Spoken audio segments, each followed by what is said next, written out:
menceritakan kemuliaan Allah. Kita memang harus bercerita tentang kehidupan kita. Kita bercerita tentang sejarah, kita bercerita tentang pelajaran, kita bercerita tentang banyak hal dalam kehidupan ini. Tetapi kita harus tahu bahwa salah satu yang paling penting dalam kehidupan anak-anak adalah mereka mendengar kisah tentang Allah. Ya, karena hanya kalau mereka mengenal kemuliaan Allah, akan bisa menaruh kepercayaan mereka kepada Allah. Nah, syaratnya tentu jelas, ya. Syaratnya tentu jelas. Oke, syaratnya tentu jelas. Kalau kita bicara tentang menjadikan kemuliaan Allah itu menjadi pusat, maka Allah itu harus menjadi pusat segalanya di dalam kehidupan kita. Ya, jika kita ingin anak-anak kita melihat Allah sebagai yang termulia, kita haruslah memberikan kepada mereka pengajaran Alkitab yang berfokuskan kepada Allah. Oke. Alkitab itu buku pertama dan terutama tentang Allah. Alkitab itu buku pertama dan terutama tentang Allah. Jadi Alkitab ini bukan nanti kalau kita cari-cari di belakangnya gitu ya, nanti ada tulisannya moral of the story gitu. Terus cari kisah moralnya apa ya? Sudah jelas Alkitab ini tentang Allah gitu ya. Alkitab ini bukan bicara tentang yang lain, Alkitab ini tentang Allah.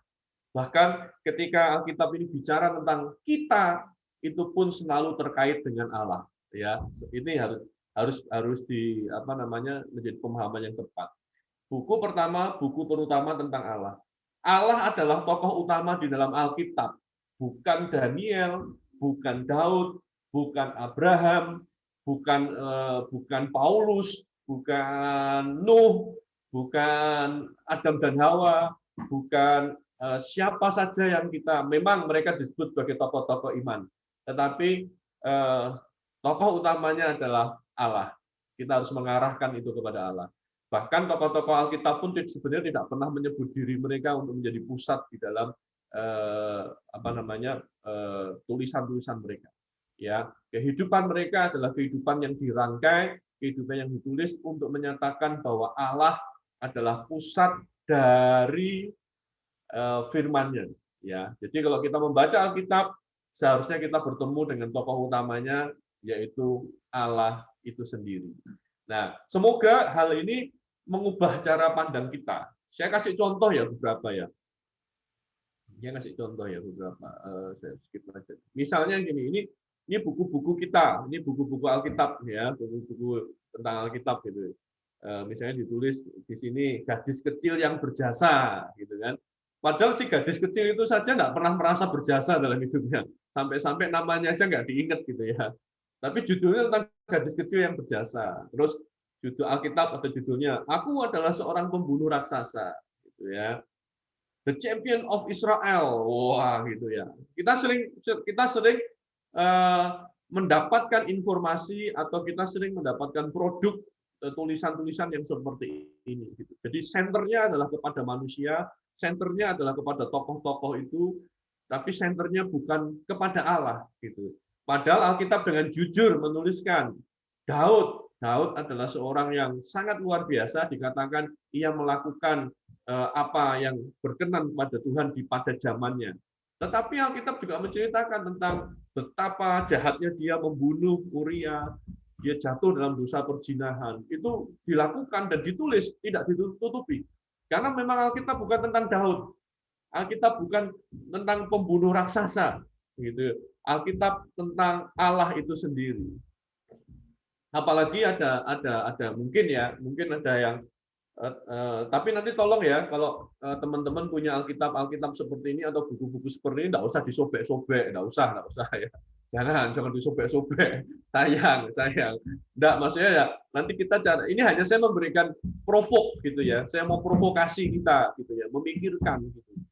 Jangan-jangan dari judulnya saja kelihatan bahwa center dari pesan-pesan kita bukanlah Allah itu sendiri. Apalagi judulnya seekor keledai yang berbicara. Wah, jadi seumur hidup anak-anak kita yang dia ingat itu adalah bukan Allah yang bisa berbicara kepada dia melalui firman-Nya, tetapi yang dia ingat adalah ada keledai yang berbicara. Sayang sekali. Apakah ini merupakan berita utama kisah Alkitab? memang kisahnya ada keledai yang berbicara. Tetapi kalau kita membaca kitab kisah itu, seharusnya kita harus sampai kepada tokoh utamanya, yaitu Allah. Nah, misalnya ini berita kita membaca gitu ya, Esther yang pemberani. Misalnya ini saya bikin storytelling aja misalnya. Lalu di seluruh negeri tersiar kabar bahagia. Hore, Ratu Esther telah menyelamatkan kita. Musuh kita sudah dikalahkan. Hore, hebat, hidup Ratu Esther, hidup Ratu Esther. Nggak salah sih, nggak salah. Kita menyemangati, lalu kita berdoa, jadilah seorang perempuan yang pemberani, jadilah seorang perempuan yang bisa dipakai Tuhan seperti itu. Tetapi mengapa kita tidak berkata kepada anak-anak kita bahwa Allah adalah Allah yang Maha Tahu, yang memelihara, dan menempatkan Esther sebagai ratu agar dengan posisinya Esther menjadi alat Allah untuk menyelamatkan bangsanya. Agak panjang sih kalimatnya sih ya, tapi pada waktu kita merenungkan kisah Esther, bisakah kita menemukan kok bisa ya pada waktu itu ya kan Ahasiweros mencari seorang ratu, ratunya dipecat, Ratu Wastu tidak menjadi lagi ratu pilihan dia, dan dia mencari, dan tiba-tiba Esther yang adalah seorang yang dari bangsa jajahan diangkat menang kompetisi gitu. Apakah itu karena Esther? Tentu tidak. Kita harus berani berkata bahwa ketika kisah kehidupan Esther itu diangkat menjadi salah satu dalam kitab, maka kita menyadari bahwa itulah rencana Allah. Kalau kita membaca Esther secara lengkap, maka di situ kita melihat ada aktor yang mengatur supaya Esther ada di sana. Ada aktor utama yang mengatur supaya Mordekai, pamannya, bisa mengetahui rencana pemberontakan dari Haman, dan lihat segala macam. Di situ kita melihat bahwa Allah sendiri campur tangan dalam kisah hidup Esther. Allah yang Maha Tahu itu. Allah yang memelihara bangsa Israel melalui kehidupan Esther. Allah yang seperti itulah yang harus diperkenalkan kepada anak-anak kita. Ya, Esther adalah tokoh yang sangat menarik. Dia berani berkata, if I perish, kalau aku binasa, aku akan binasa. Dia berani merisikokan dirinya. Tetapi tanpa Allah, tanpa pekerjaan Allah, tanpa Allah yang mengatur itu semua, maka Esther tidak akan pernah dicatat di dalam Alkitab. Oleh sebab itu, mari sekali lagi jadikan Allah menjadi tokoh utamanya. Tidak perlu kita jadikan juga sebenarnya dia memang tokoh utama dari Alkitab. Ya, mari kita mengganti center pesan-pesan kita. Misalnya, apakah kita bicara tentang Daud sang pahlawan? Bisa jadi bagi bangsa Israel sampai hari ini Daud adalah seorang tokoh pahlawan yang sangat luar biasa. Sampai bintang benderanya saja juga bintang Daud begitu ya. Tapi Alkitab sendiri yang ditulis berkata demikian. Misalnya 1 Samuel 17 ayat 46 sampai 47. Hari ini juga Tuhan akan menyerahkan engkau ke dalam tanganku, dan aku akan mengalahkan engkau dan memenggal kepalamu dari tubuhmu. Hari ini juga aku akan memberikan mayatmu dan mayat tentara orang Filistin kepada burung-burung di udara dan kepada binatang-binatang liar, supaya seluruh bumi tahu bahwa Israel mempunyai Allah, dan supaya segenap jemaah ini tahu bahwa Tuhan menyelamatkan bukan dengan pedang dan bukan dengan lembing, sebab di tangan Tuhanlah pertempuran, dan Ia pun menyerahkan kamu ke dalam tangan kami. Pernahkah kita pada waktu bercerita dari bagian kitab 1 Samuel 17 ini, kita lebih banyak menekankan kehebatan Daud yang menjatuhkan Goliat. Lalu kita berkhotbah, lalu kita berkata kepada anak-anak, apa raksasa-raksasa yang ada dalam hidupmu? Ya, kamu bisa mengalahkannya. Daud sendiri, 1 Samuel ini, yang kemungkinan besar ditulis oleh Samuel, dia menuliskan bahwa kisah itu adalah kisah tentang Allah. Perhatikan yang garis merah itu, kalau teman-teman bisa lihat, bisa di speaker view ya, bisa lihat di situ. Maka jelas sekali peristiwa itu dituliskan supaya seluruh bumi tahu. Kisah Daud dan Goliat itu bukan tentang kisah bagaimana harus menjadi seperti Daud yang hebat, tapi kisah seorang anak muda yang hatinya dipenuhi kemarahan ilahi ketika nama Allah itu dipermalukan, ketika nama Allah itu diejek oleh bangsa Filistin, oleh bangsa yang tidak mengenal Allah. Dia tidak terima. Allah membangkitkan kemarahan ilahi kepada Daud. dan lewat pengalaman hidup Daud yang pandai bermain alih-alih, Allah menggunakan itu untuk menyatakan kepada dunia bahwa dialah yang berperang menggantikan Israel. Sebab di tangan Tuhanlah pertempuran. Ini berita yang penting sekali. Bahkan sebenarnya kalau kita membaca Alkitab dengan teliti, tujuan dari cerita itu sudah dituliskan di situ. Tapi seringkali kita skip dan kita asik dengan kisah Daud mengalahkan Goliatnya. Daud diberikan keberanian untuk mengalahkan Goliat agar seluruh bumi tahu bahwa Israel mempunyai Allah. Jelas sekali. Makanya mungkin goal saya adalah tidak muluk-muluk. Nanti tadi ada yang supaya ada tips-tips. Tips malam ini sederhana sekali.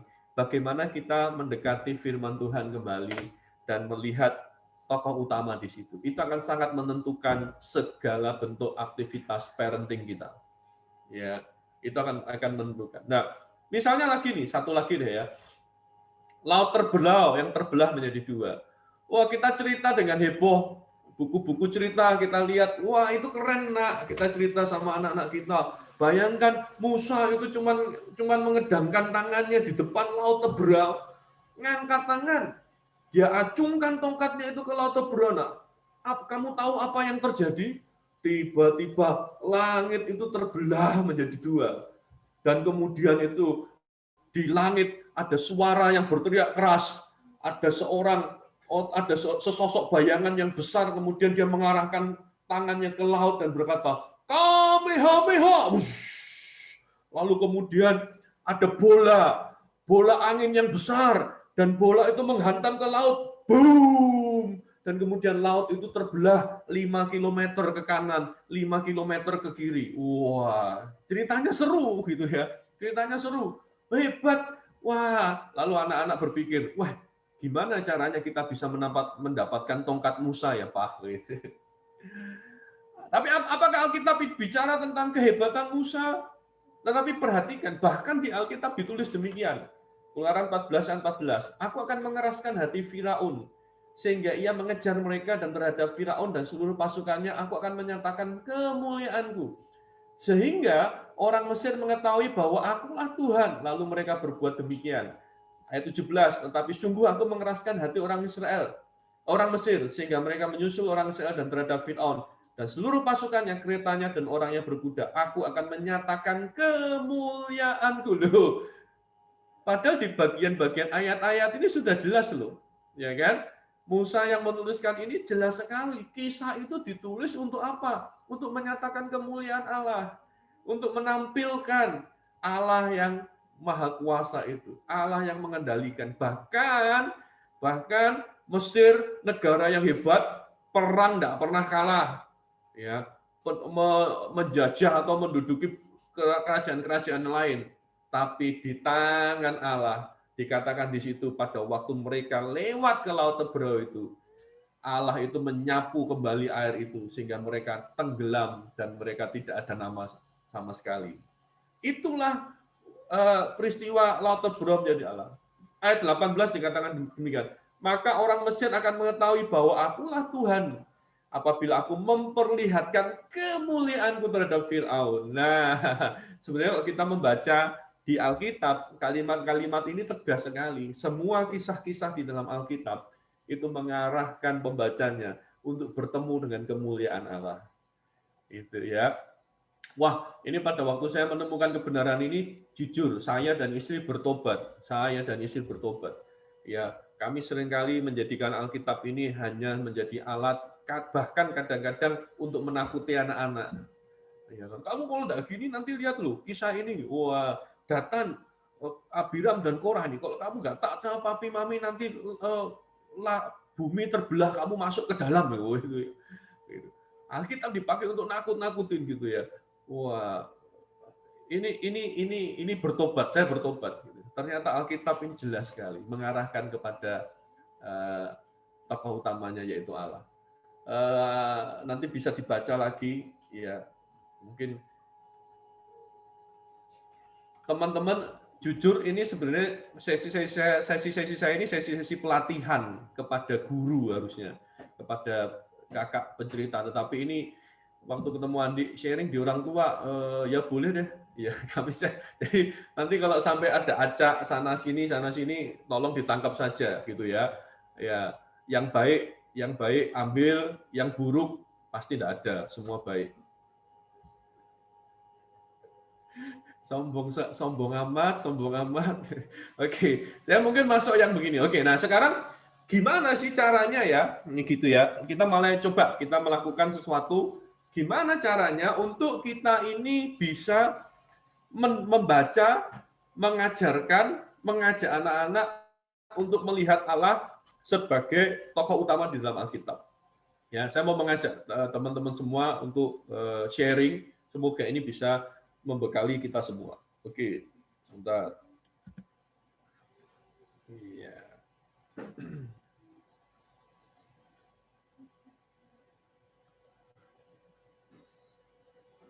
Ya, saya mulai masuk kepada apa yang akan kita banyak latih pada malam hari ini. Pertama-tama, ingatlah bahwa Alkitab kita itu ditulis di dalam kisah. Sekali lagi ya, di dalam buku yang sangat unik, yang sangat indah, ada cerita-cerita di situ, ada narasi-narasi di situ, ada quote-quote, jadi kita tidak bisa menyenangi. Ini sekarang kita hidup di zaman orang suka quote, sampai lupa Alkitabnya ya, quote-nya yang diingat, Alkitabnya lupa gitu kan. Ya kan? Ya. Minta maaf juga kadang-kadang ada pendeta-pendeta apa namanya, firmannya jarang dibaca gitu ya, cuma ditunjukin alamatnya gitu, lalu quote-nya lebih banyak daripada ayat-ayatnya. Makanya teman-teman kalau ikut 2 kali sesi, mungkin kalau teman-teman lihat saya hampir semua ayat saya baca. Ini bukan untuk teman-teman saja, tapi untuk saya sendiri juga untuk taat kepada bahwa memang ini sumbernya dari firman Tuhan gitu ya. Ini bukan angan-angan, ini bukan ingatan saja, tapi firman Tuhan ngomong demikian. Gitu. Nah, oleh sebab itu, mari kita bersama-sama mencintai kisah tentang Allah itu dalam Alkitab. Sehingga kita ingat visi dari Mazmur 8, kita diminta untuk menceritakan. Nah, kalau kita tidak tahu ceritanya, bagaimana kita bisa menceritakan gitu ya. Jadi apa yang akan kita latihkan pada malam hari ini, 2 malam ini, saya berharap kalau teman-teman mau mendapatkan yang maksimal, saya berharap teman-teman mengerjakannya, mengikuti langkah demi langkah, lalu juga nanti saya terpaksa dan memaksa, memberikan PR, ya. Semoga Anda tidak keberatan. Kalau Anda keberatan, ya silahkan diet supaya tidak berat. Ya, jadi saya akan kasih PR, tapi saya percaya kalau teman-teman mengerjakan PR itu, maka ada satu upgrading dalam hidup kita, gitu ya. Ada sesuatu yang membuat kita ini punya kemampuan untuk menceritakan kemuliaan Allah kepada anak-anak kita dulu, dan kepada orang-orang di sekitar kita, kepada orang-orang yang dipercayakan untuk kita layani, sehingga mereka boleh taruh kepercayaan dan harapan kepada Allah.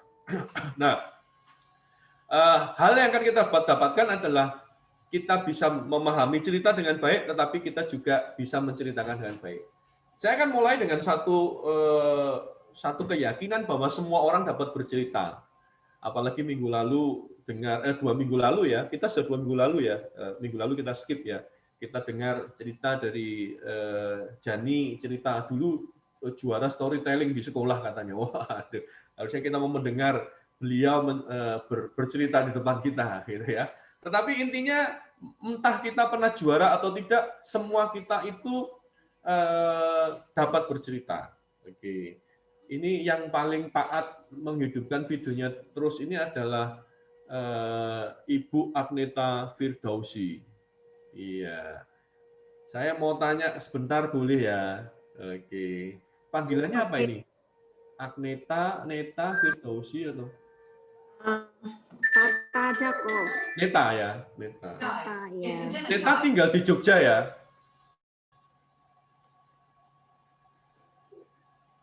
Enggak, saya di Jakarta kok. Oh, di Jakarta. Iya. Waduh, senang bisa. Boleh ya saya tanya sebentar ya? Ya, Kalau silakan. saya ke Jakarta, Neta itu akan merekomendasikan makanan apa yang harus saya makan. Saya tidak boleh pulang kalau saya sebelum makan itu. Apa ya? Satu saja, Eh, soto Betawi kok. soto Betawi. Soto Betawi itu seperti apa? Soto Betawi itu kuahnya ada santannya, terus isiannya banyak Santan berarti daging, warnanya agak-agak apa namanya? putih susu. Putih susu, oke, ya. Nah, terus isiannya ada daging, Berarti ada daging daging. sapi. Dagingnya dipotong-potong gitu atau? Ya, dipotong kotak. Oh, dipotong kotak-kotak. Oke, daging Ya, babi ya? bukan daging sapi kok. Iya babi. Sapi, daging sapi. Sapi, sapi. Iya. Ya. Oke. Lalu cuman daging aja. Ada yang unik beda dari soto-soto lain apa? Yang unik adalah kita bisa pilih isiannya, mau pakai jeruannya sapi atau enggak. Oke. Oh, aduh. Gitu. Sangat Mantap ya. Ada sangat yang belum sehat ya. makan mungkin, nah, jangan kelaparan ya. Kalau lapar silahkan datang ke Jakarta. Tapi Oke. belum boleh ya. Saya kasih virtualnya aja mungkin. Iya, boleh. Nah, tadi Neta bercerita sedikit tentang soto gitu ya, soto Betawi. Saya sudah bisa membayangkan, oh soto Betawi itu kurang lebih begitu ya. Nah, kenapa? Karena apa yang Neta lakukan itu adalah sebenarnya bercerita itu menggambarkan, gitu ya. Cerita itu seperti gambar, ya, the art of expression. Jangan buru-buru ngomong, aku tidak bisa gambar. Gambarkan itu sesuatu yang kita tadi lihat, oh warna kuahnya, oh dagingnya dipotong seperti apa gitu ya. Itu apa namanya? Kemampuan. Oleh sebab itu seharusnya setiap kita itu pasti bisa bercerita. Ya, bisa bercerita kalau kita bisa menggambarkannya. Oke. Kalau kita bisa menggambarkannya. Nah, hari ini saya mau lihat kalau boleh ini kita praktek sekarang dan kalau sudah selesai makan videonya mau dihidupkan boleh kita praktek sekarang. Siapa yang merasa dirinya tidak bisa gambar boleh angkat tangan. Oh, orang tua homeschooling rata-rata harus bisa gambar ya. Wah, pede amat semua ini ya, pede-pede ya. Oke. Nah, sekarang tolong ambil kertas seperti ini. Ambil kertas.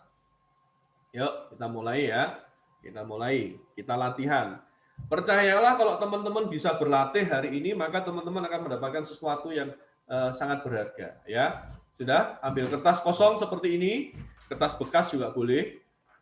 Oke, teman-teman yang lain saya nggak bisa lihat, saya percaya teman-teman yang lain melakukannya. Sudah ya. Lalu bagi dua ya, bagi dua, bagi dua, bagi dua.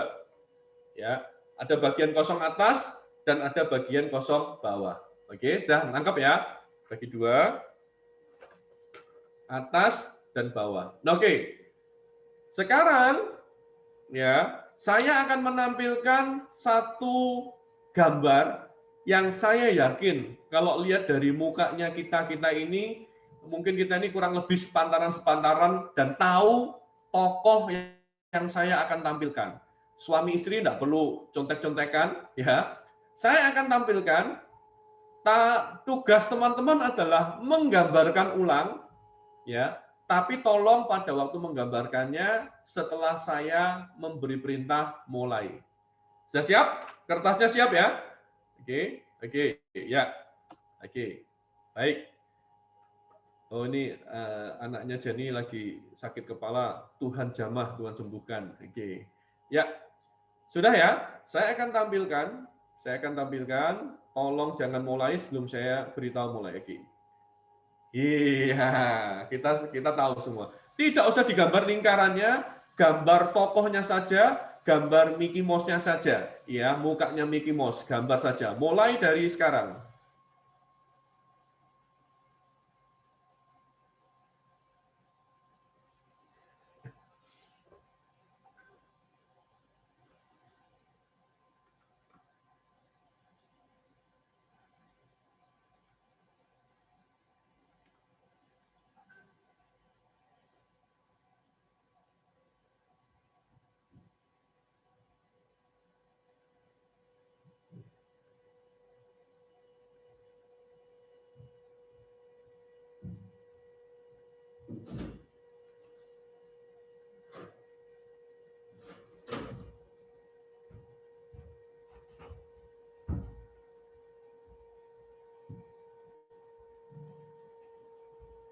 Oke.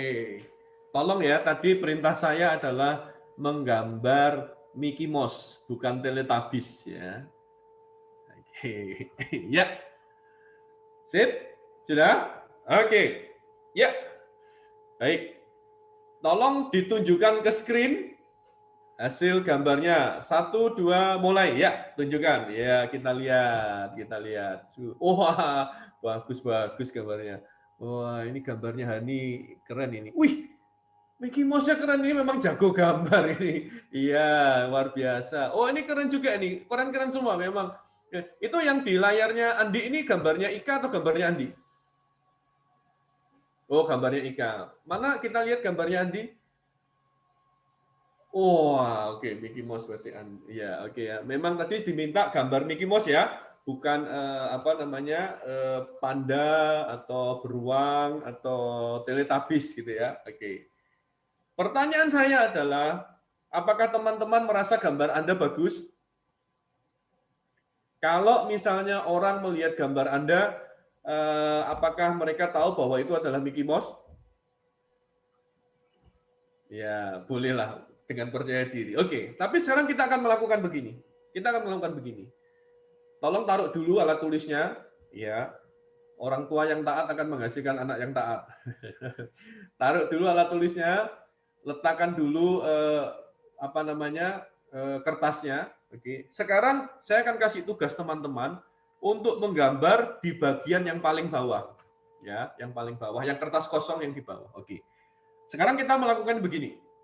Saya akan menunjukkan gambar Mickey Mouse itu lagi. Jangan buru-buru digambar, tapi perhatikan gambar Mickey Mouse itu dengan baik-baik. Perhatikan area, nih saya tunjukkan ya. Jangan buru-buru gambar, jangan buru-buru gambar, oke? Ini bukan hipnotis, tenang aja. Perhatikan ya.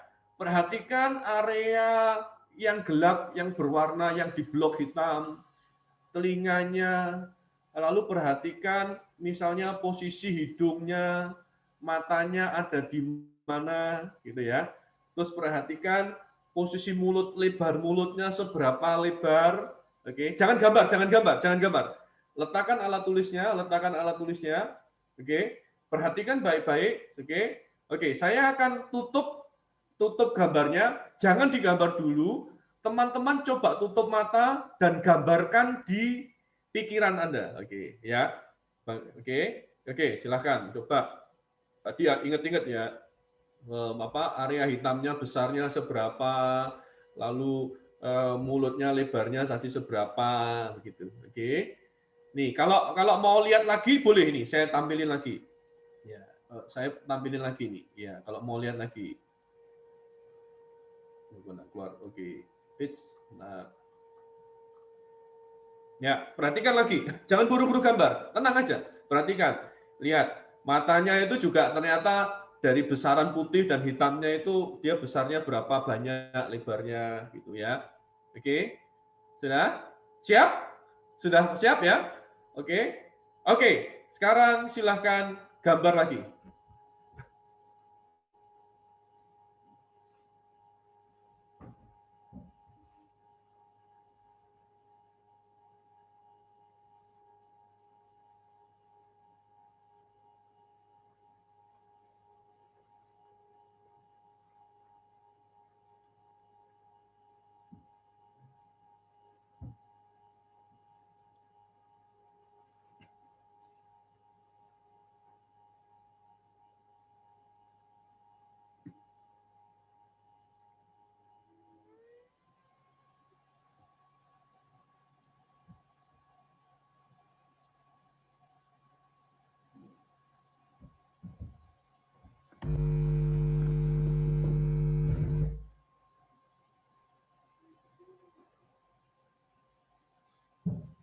Oke. Sudah? Wah, ini jadi les menggambar nih ya, les menggambar ini. Oke. Ya.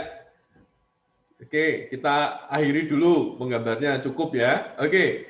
Silahkan ditunjukkan hasil gambarnya.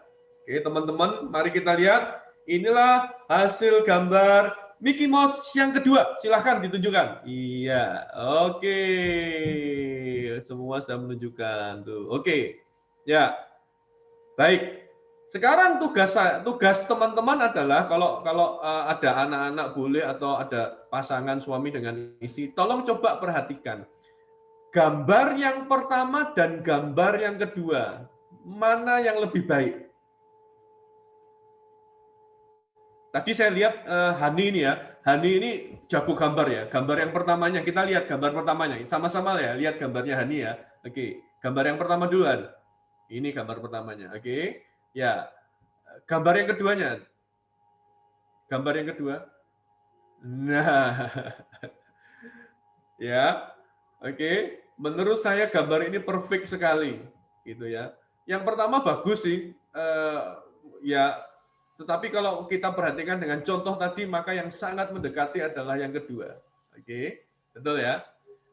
Siapa yang merasa tidak bisa gambar? Ya, coba saya pengen lihat siapa yang merasa tidak bisa gambar. Misalnya siapa ya? Ini coba, misalnya kita contoh siapa ya? Katerina boleh ya? Katerina boleh ya? Ya, oke. Katerina kita lihat gambar yang pertama, Katerina. Oke, silahkan. Kelihatan ini gambar yang pertama. Baik. Gambar kedua? Iya. Tolong perhatikan gambar, mungkin ada yang bilang, kok aku Kak Betul aku nggak bisa gambar bagus. Perhatikan teman-teman, ini bukan bicara gambar bagus atau tidak gambar bagus. Tapi perhatikan bahwa di gambar yang kedua, Mickey Mouse lebih terlihat daripada yang pertama. Ya, yang pertama itu apa ya? Mungkin yang pertama itu lebih kayak kucing apa begitu ya. Ya. Tetapi maksud saya adalah tiba-tiba dengan melakukan sesuatu, kita yang tadinya tidak bisa menampilkan gambar atau menampilkan pesan dengan baik, tiba-tiba ketika kita melakukan sesuatu, yaitu tadi memperhatikan detail, telinganya yang besar, area warna yang di blok hitamnya seberapa besar, tiba-tiba kemampuan menggambar kita jadi berbeda. Jadi tidak ada alasan bagi orang tua yang berkata, aku tidak bisa cerita, aku tidak bisa menyampaikan firman kepada anak-anak dengan baik. Tidak, tidak ada alasan lagi. Karena sebenarnya kita bisa belajar sesuatu dan kita bisa improve cara kita menyampaikan. Dan sebenarnya ini juga penting pada waktu kita untuk mendapatkan kebenaran firman. Nah, ini yang disebut dengan attention to detail. Ketika kita memperhatikan detail cerita, maka sebenarnya kemampuan cerita kita akan berubah. Sebenarnya cerita kita akan berbeda, gitu ya. Nah, saya minta tolong teman-teman bisa teruskan kalimat ini. Kelihatan ya? Tolong ya. Oke. Silahkan. Siapa ini ya? Saya tidak berani menunjuk yang videonya tertutup. Andi, kamu terusin, Di. Piring pecah? Piring pecah belah. Piring pecah, brak. Oke, brak. Oke. Belah.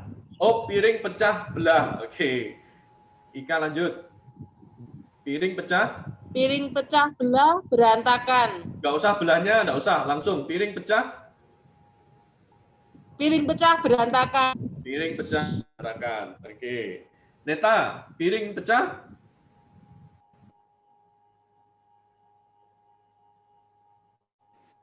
Piring pecah keras bunyinya. Piring pecah, keras bunyinya. Oke. Ini muncul nih, Carly ya. Charlie apa Carly? Carly ya. Oke, piring pecah? Dimarahi mama. Wah, piring pecah dimarahin mama. Mamanya suka marah-marah memang. Nah, sekarang kalau saya tambahin di belakang piring pecah itu, ya, saya tambahin piring pecah ini. Tolong Katrina dijawab, dilanjutin. Piring pecah satu truk. Maksudnya lanjutan satu truknya? Ya, lanjutin. Piring pecah satu truk.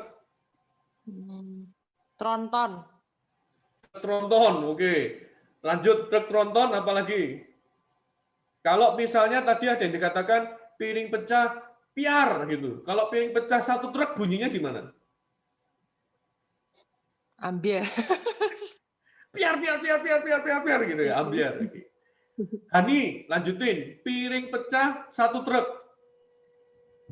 Berantakan. Hanya berantakan saja? Iya. Bencana. Bencana.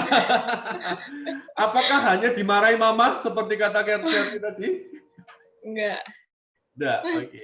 Nah, bayangkan satu kalimat yang kita tambahin frase 1 truk saja langsung berubah. Artinya detail itu sangat penting. Nah, saya berharap sebenarnya ini kemampuan ibu-ibu. Ibu-ibu itu diciptakan, perempuan itu diciptakan untuk bisa menangkap detail. Harusnya begitu ya. Kesalahan suami yang 20 tahun lalu masih diingat juga begitu. Ya. Tetapi jangan merasa tersinggung. Ibu-ibu itu punya kemampuan itu sangat penting gitu ya, detail. Suami juga kok sebenarnya juga suka nyimpen juga gitu. Nah, artinya begini, detail itu penting ya. Ini yang disebut kita harus mau mengembangkan kemampuan observasi. Oke, kemampuan observasi. Nah, pertanyaannya jelas. Apa yang dituliskan oleh penulis Alkitab? Kita terburu-buru, kita merasa sudah tahu ceritanya, makanya seringkali dalam diskusi banyak tanya, Kak Betuel, saya banyak dipanggil Kak Betuel sih. Kak Betuel, saya di rumah itu sudah cerita ini, anak-anak bosen, anak-anak sudah tahu ceritanya. Yakin tah kamu sudah tahu ceritanya? Yakin tah kamu sudah mengerti ceritanya? Gitu ya. Jadi kita mulai dulu dengan observasi. Ini kemampuan penting ya, observasi. Pertanyaannya sederhana, apa yang dituliskan oleh penulis Alkitab? Apa yang dituliskan oleh penulis Alkitab? Nah, kemampuan ini kita bisa kembangkan dalam diri kita, dalam orang tua, tapi kita juga bisa menemani anak-anak untuk melatih ini. Ya, anak-anak kami di rumah kami latih ini, juga mereka untuk melihat. Mereka tidak terburu-buru. Kami tidak terburu-buru memakai Alkitab untuk mengajar saja, tapi kami mendorong mereka untuk melakukan observasi, betul-betul mengerti kisah Alkitab itu kisahnya seperti apa. Ya, ini dasar dulu ya. Nah, syarat mutlaknya ya baca Alkitab. Itu. Mau enggak mau kita harus baca Alkitab, betul-betul dibaca. Makanya saya menyarankan untuk kita ini membaca Alkitab pakai Alkitab fisik seperti ini atau at least tab. Ya, kami membiasakan dan kami coba memberi contoh. Waktu anak-anak mulai bisa membaca, hadiah mereka pertama adalah Alkitab gitu. Tidak membiasakan untuk baca Alkitab di handphone. Karena handphone itu kan screen-nya terbatas sehingga dia tidak bisa mengerti kisah sebelumnya, kisah selanjutnya. Jadi kalau bisa membaca sehingga kalau Alkitab fisik ini kan dia bisa ngerti ya firman-nya atau kisahnya itu bisa punya gambaran secara utuh. Ya. Tapi silakan itu masing-masing bisa mengembangkan sendiri. Observasi ini penting, ya observasi ini penting. Nah, saya tidak perlu banyak-banyak di sini. Tentu ini kita teman-teman juga sudah tahu, tetapi inilah sahabat kita pada waktu melakukan observasi.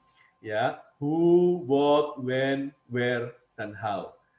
Ada yang bertanya, kenapa tidak ada why, Kak? Sabar dulu. Why itu nanti bicara tentang kenapa itu, tetapi lebih banyak kita mencari kisahnya. Ya, ayo membaca Alkitab dengan menggunakan 4W1H ini lagi. Ya, who, what, when, where. Jadi carilah apa, what itu, apa yang terjadi dalam cerita itu. Ada benda atau alat apa saja yang dipakai. Ya, who. Nah, teman-teman bilang, lah ini kayak pelajaran bahasa Indonesia. Untuk kita membiasakan diri, awal-awal kita bisa mencatat, gitu. Tapi nanti pada waktu kita sudah mulai terbiasa, bahkan pada waktu diskusi antara suami dengan istri, kadang-kadang kita lihat, lu bener lah ceritanya begitu, gitu ya. Bener kan kisahnya gimana? Kamu menemukan tadi ada apa di situ ya? Kok dia pakai ini ya? Gitu. Kita akan lebih menarik. Sama anak-anak juga diskusikan ini dulu, ya. Melatih mereka untuk mengobservasi cerita, mengerti apa yang dituliskan. Gitu. What? Apa yang terjadi, ada enggak benda yang dipakai? Who, siapa saja yang melakukan? Siapa saja yang terlibat? When, kapan? Kapan itu terjadi? Ada catatan lain nggak yang berkaitan dengan kata penunjuk waktu? Oke, where, di mana? Di mana terjadi catatan lain berkaitan dengan kata penunjuk tempat? Di istana Herodes, di Yerusalem, di pasar, di rumah, di kandang. Itu kita harus perhatikan gitu, oke? Dan kemudian how, bagaimana peristiwa itu terjadi? Itu mungkin kita perlu juga perhatikan. Nah, bagaimana peristiwa tersebut juga berkembang. Nah, malam ini saya memberikan waktu untuk kita observasi gitu ya. Apa yang dituliskan oleh penulis Alkitab dengan 4W 1H. Ya, supaya kita tidak menjadi orang yang merasa selalu bahwa sudah tahu cerita itu. Tapi ayo kita betul-betul bisa mengerti kisah itu. Oke, observasi.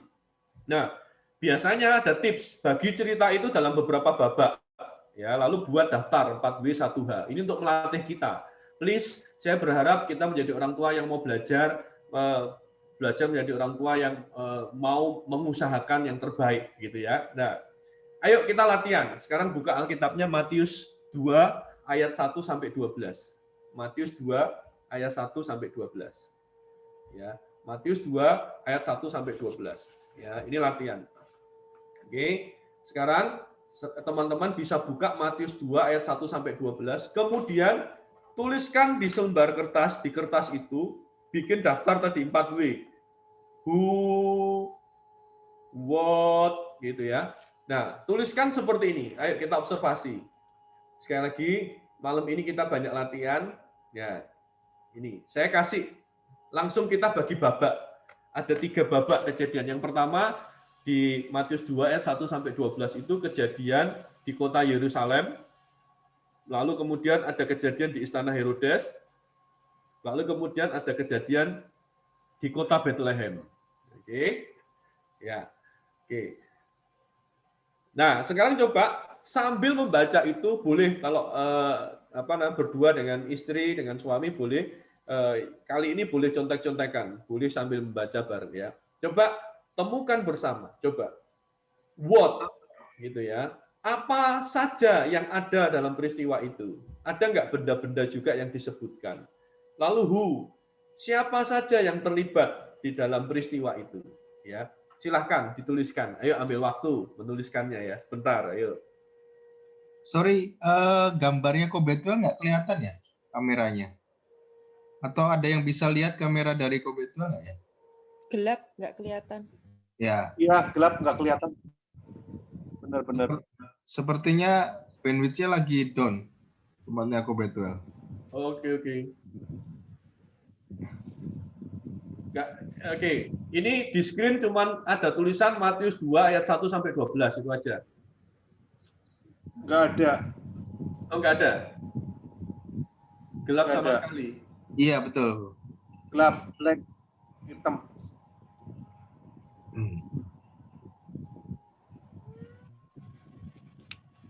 Oke, sambil saya coba betulkan, teman-teman kembali buka Matius 2 ayat 1 sampai 12. Ya, Matius 2 ayat 1 sampai 12. Lalu kita bikin daftar. Kalau tidak keberatan tuliskan ya. What, who, when, where, and how.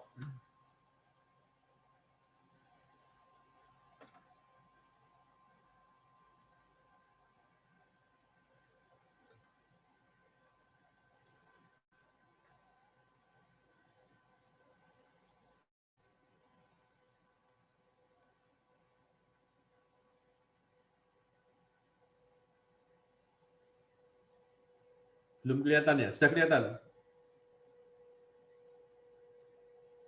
Belum kok, masih gelap. Oh, masih gelap ya. Iya, kayaknya bandwidth-nya lagi down. Lagi down ya, oke. Ya, mungkin bisa di backup pakai HP. Bro Chris, Ya, ya. minta tolong ada yang belum di-admit kayaknya ya di luar ya. Tapi kalau di sini nggak ada tuh, nggak ada masuk. Semua nggak ada sudah ya? di-admit. Iya, Oke. tidak ada yang di waiting Ya. room.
Popo.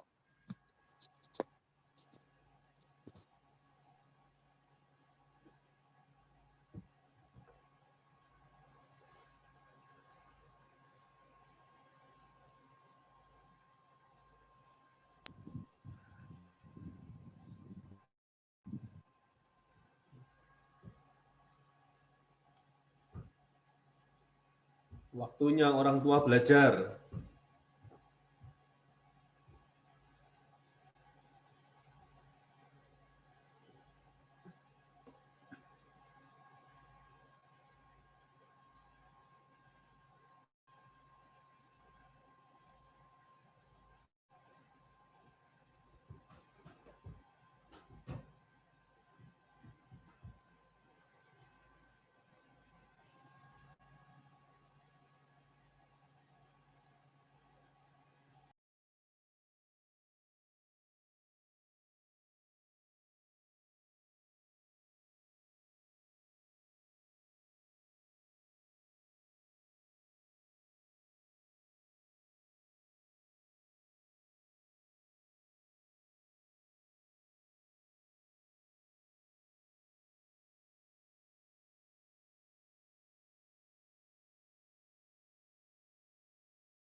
Oke, oke ya. Ayo kita coba lihat suara saya bisa didengar? Suaranya bisa didengar, Bisa, tapi bisa, kok. kebetulannya Bisa. Kameranya nggak bisa. Ya. kebetulannya masih blank ya? Iya, iya, betul. Mas Blank. Suara tapi bisa ya? Bisa kok. Suara bisa. Oke, sebentar.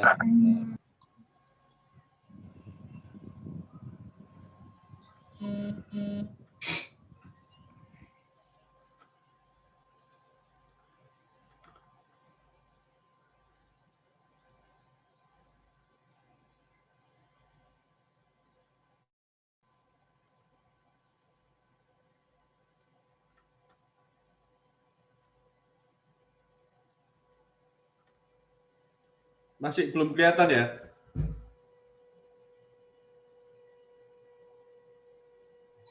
Belum kok. Oh, kenapa ya? Mungkin dari aplikasinya itu nggak kok? Sudah enggak pakai ini ya saya, sudah enggak pakai aplikasinya ini. Masih blank ya? Iya.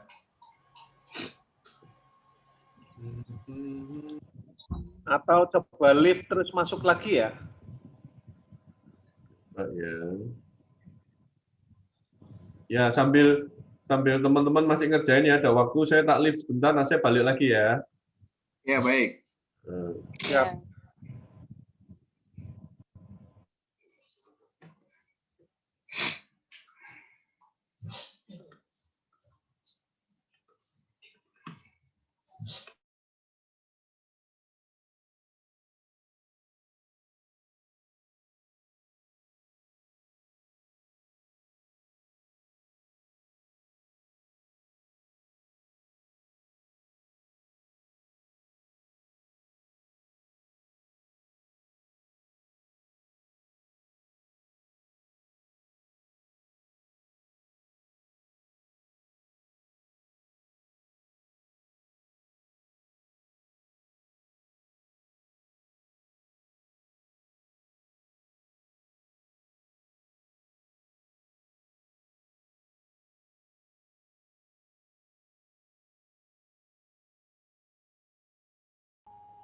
Nah, ini udah kelihatan kok.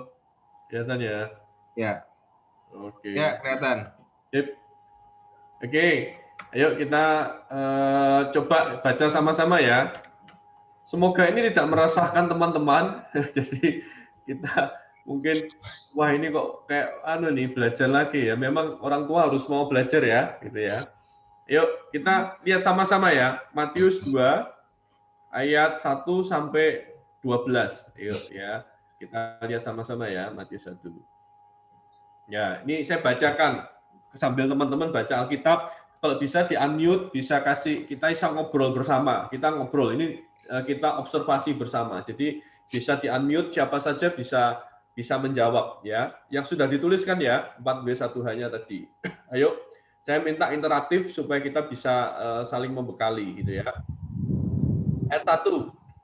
Sesudah Yesus dilahirkan di Bethlehem, di tanah Yudea pada zaman Raja Herodes, datanglah orang-orang Majus dari timur ke Yerusalem. Kira-kira di situ ada siapa saja? Hu-nya apa siapa saja ya? Yesus, Herodes, orang Majus. Yesus, Herodes, orang Majus ya. Oke. Lalu ada keterangan waktu nggak di situ? Ada when nggak? Sesudah Yesus dilahirkan. Berarti peristiwa ini terjadi pada waktu Yesus dilahirkan, pada waktu Yesus belum dilahirkan, atau sesudah? Sesudah. Sesudah ya. Oke, jelas sekali. Berarti orang Majus itu lahir pada waktu Yesus sudah dilahirkan. Dia datang ke mana? Tempatnya di mana? Orang Majus datang ke mana? Salem. Yerusalem, ya. Ada Bethlehem, tapi itu bukan keterangan waktu, keterangan tempat untuk kedatangan orang Majus. Oke, ayat kedua. Dan bertanya-tanya, di manakah dia, raja orang Yahudi yang baru dilahirkan itu? Kami telah melihat bintangnya di timur dan kami datang untuk menyembah dia. Ya, di situ kita lihat orang Majus itu bagaimana? Apa yang terjadi? Mereka bertanya-tanya. Jadi mereka datang ke Yerusalem tiba-tiba dan mereka mencari tahu. Mereka melihat bintang dan bintang itu adalah menunjukkan ada seseorang yang lahir yang mau mereka sembah, ya. Di situ dikatakan. Sedeno agak kurang sedikit loh. Kami telah melihat itu. Nah, kemudian ayat ketiga dikatakan. Coba kita perhatikan ya. Ayat ketiga. Ketika Raja Herodes mendengar hal itu, terkejutlah ia beserta seluruh Yerusalem. Oke. Apa yang terjadi waktu itu? Apa yang terjadi? Herodes terkejut ya. Orang Majus bertanya dan memberitakan kabar adanya kelahiran raja orang Yahudi. Ada orang Yahudi, raja yang baru lahir. Dan Ya. pertanyaannya orang Majus itu, apa yang terjadi dengan pertanyaannya orang Majus itu? Ayat 3 itu, ketika mendengar itu, Terkejut. Herodes terkejut. Oke. Siapa yang terkejut? Who? Yes. Herodes dan seluruh Yerusalem. Nah, lihat. Itu yang Ika tadi bilang betul. Herodes dan kita ketemu who-nya. Seluruh Yerusalem. Jadi rupanya peristiwa kedatangan orang Majus ini bukan peristiwa diam-diam. Gitu, ya. Bukan peristiwa diam-diam. Jadi tiba-tiba mungkin orang Majus itu datang ke Yerusalem, lalu dia ketemu orang di pasar, kemudian dia datang dan dia ketemu tanya, kamu tahu nggak ada raja orang Yahudi yang baru lahir? Sampai berita itu nyebar, ini jadi kayak viral gitu ya, sampai berita itu didengar oleh Herodes. Itu. Ya. Terus apa yang dilakukan oleh Herodes ayat keempat? Ketemu siapa lagi di situ who-nya? imam kepala dan ahli Taurat. Kepala, ada ahli Taurat. Oke. Dan Mesias. Ya. Apa yang mereka lakukan? Apa yang terjadi? Untuk apa mereka dikumpulkan? Herodes ingin menyelidiki di mana tepatnya Mesias dilahirkan. Oke. Jadi Herodes curiga ini ada yang lahir ini Mesias itu dilahirkan. Lalu mereka berkata kepadanya, ayat 5, di Bethlehem, di tanah Yudea, karena demikianlah ada tertulis di dalam kitab Nabi. Ayat 6, dan engkau Bethlehem, tanah Yehuda, engkau sekali-sekali bukanlah yang terkecil di antara mereka yang memerintah Yehuda, karena daripadamulah akan bangkit seorang pemimpin yang akan mengembalakan umatku Israel. Apa yang terjadi di ayat yang ke-6? Apa yang dilakukan oleh orang-orang ahli Taurat itu? Membaca nubuatan. Membaca nubuatan, ya. Itu nanti kita bisa lihat referensinya. Nubuatan itu dari kitab Mika, ya. Bicara tentang Bethlehem. Jadi sebenarnya mereka tahu bahwa raja itu akan lahir, gitu ya. Kira-kira kalau dari sini mereka tahu nggak where Mesias itu dilahirkan? Tahu ya, di Bethlehem. Oke, mereka tahu. Oke, kita lanjut dulu ayat 7. Ayat 7. Lalu dengan diam-diam Herodes memanggil orang Majus itu dan dengan teliti bertanya kepada mereka, bila mana bintang itu nampak? Ya, dari ayat yang ke-7 ini. Lalu dengan diam-diam Herodes memanggil orang-orang Majus itu dan dengan teliti bertanya kepada mereka. Ya, di situ kita dapat who-nya Herodes, ya, orang-orang Majus. Lalu how? Apa yang dilakukan oleh Herodes? Menyelidiki dengan seksama. Menyelidiki dengan seksama. Dipanggil dulu ya, Interogasi. Diinterogasi, ya. Ada keterangan apa di situ? Apakah dia manggilnya dengan di depan umum? Diam-diam. Nah, berarti kita bisa cerita ke anak-anak diam-diam. Jadi waktu itu Herodes manggil orang Majus itu mungkin dibawa ke kamarnya Herodes, ke ruang kerjanya Herodes itu. Ya, itu cara ceritanya aja kita sudah beda. Suaranya diam-diam gitu kan. Jadi bisik-bisik. Jadi kalau kita ceritanya Herodes panggil orang Majus gitu ya. Orang Majus, kapan kamu lihat bintang itu? Ya tentu tidak tepat karena ia memanggil dengan diam-diam. Lalu pertanyaan apa yang diajukan oleh orang Majus? Herodes. Ayat itu masih ayat yang ke-7. Kapan dilahirkannya? Bila mana bintang itu nampak. Kapan bintang itu nampak? Oke, ya simpan keterangan itu. Kapan bintang itu nampak? Ayat 8. Kemudian ia menyuruh mereka ke Bethlehem, katanya, pergi dan selidikilah dengan seksama hal-hal mengenai anak itu, dan segera sudah kamu menemukan dia, kabarkanlah kepadaku, supaya aku pun datang menyembah dia. Hunya apa aja hunya di situ? Herodes orang Majus. Ya, iya itu Herodes, ya kan? Anak Katanya, itu. ya. Terus Tuhan Yesus. kita biasain pakai yang disebut di situ aja. Kita mungkin anak itu. Anak, oke. Muncul kata anak. Perhatikan kata anak, ya muncul kata anak. Ya, yang jadi Herodes memberikan perintah untuk mereka pergi ke sana, memberitahu mereka. Ayat 9. Setelah mendengar kata-kata raja itu, kata-kata raja itu, berangkatlah mereka dan lihatlah bintang yang mereka lihat di timur itu mendahului mereka hingga tiba dan berhenti di atas tempat itu di mana anak itu berada. What? Apa yang terjadi? Dapat apa? What? Bintang. Oke. Bintangnya ngapain? Mendahului mereka. Mendahului mereka. Keren ya, bintangnya bisa jalan duluan ini. Ya, bintang jalan. Nuntun. Ya. Dan berhenti di atas tempat itu, ya. Tempat apa itu? Sang anak berada. Anak itu berada. Oke, ayat 10. Ketika mereka melihat bintang itu, sangat bersukacitalah mereka. Ya, ini how. How-nya kita bayangin. How ini kalau kita mau menjadi storyteller yang baik, how itu harus banyak dicatat, gitu ya. How itu harus banyak dicatat, gitu. Gitu. Sangat bersukacita, gitu. Orang Majusnya sangat bersukacita. Mereka ketemu, gitu ya. Sangat bersukacita.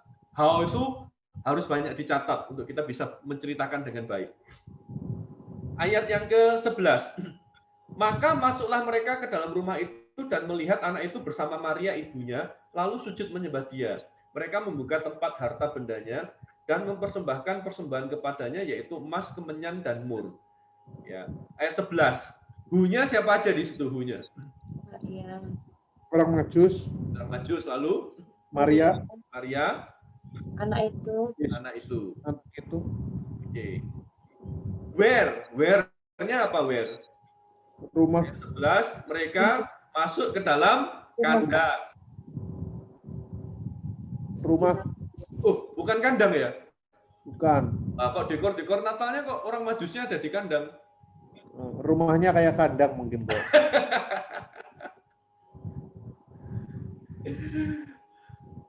Ketemu bayi atau ketemu anak? Anak. Ketemu anak. Ya, jadi sebenarnya kalau kita perhatikan di sini, peristiwa orang Majus ketemu Yesus itu berbeda waktu dengan orang Majus ketemu dengan Yesus didatangi oleh gembala gitu. Cuman supaya dekornya ngirit, jadi orang Majus sama gembala dijadiin satu scene saja. Ya. Nah, perhatikan di situ sehingga seharusnya gambar-gambar cerita atau gambar-gambar mewarnai yang diwarnai anak-anak itu seharusnya dengan teks ini kalau kita membaca detail ini kurang tepat gitu ya. Ini kurang tepat. Nah, lalu di situ dikatakan mereka membuka tempat harta bendanya dan mempersembahkan persembahan kepadanya, yaitu apa? Kita ketemu bot ya, emas, kemenyan, dan mur. Gitu. Jadi jumlah orang majusnya ada berapa?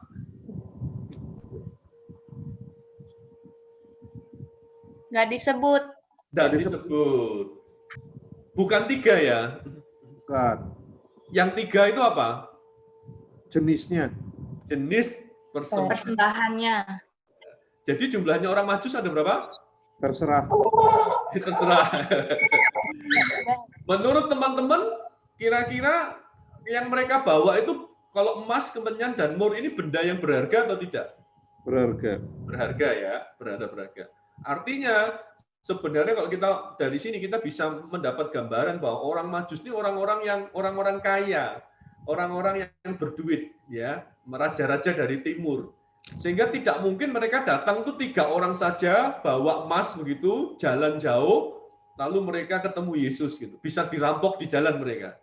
Jadi bisa bayangkan tadi ada rombongan besar kayak seperti rombongan mau perang datang ke Yerusalem, makanya dikatakan Yerusalem gempar. Lalu mereka tanya, raja Yahudi yang lahir itu ada di mana? Makanya seluruh Yerusalem dikatakan terkejut, gempar.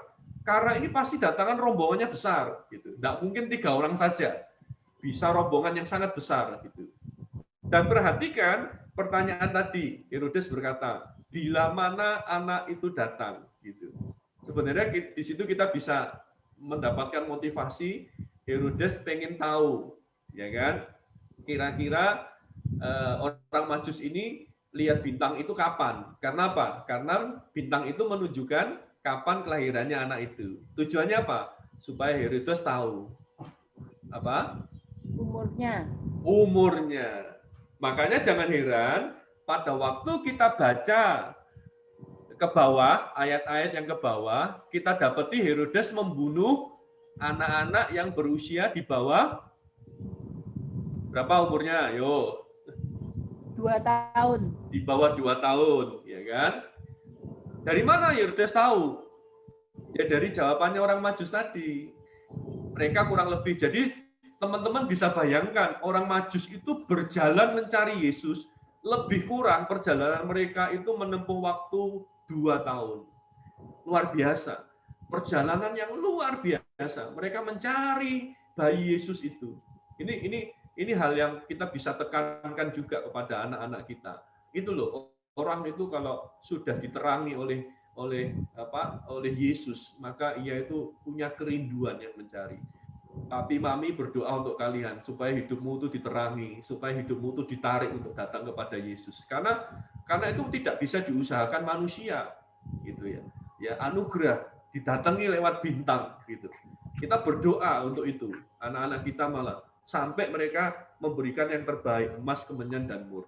Berbeda dengan ahli Taurat, sudah tahu tempatnya, tapi mereka tidak pergi, mereka tidak mencari. Gitu. Ya. Nah, dari membaca detail ini kita jadi ngerti, oh ceritanya kurang lebih seperti itu. Kalau tadi misalnya Ika jawab ya, anak-anak yang dibunuh Herodes tadi usianya berapa? 2 tahun ke bawah ya, betul ya. Kita jadi ingat ya, waktu peristiwa Musa lahir, ingat nggak? Waktu Musa lahir, itu kan bayi-bayi Israel di Mesir kan juga dibunuh ya. Ya. Itu usia berapa kalau yang di situ? Kurang lebih sama ya, di bawah 2 tahun. Di bawah 2 tahun ya. Ya.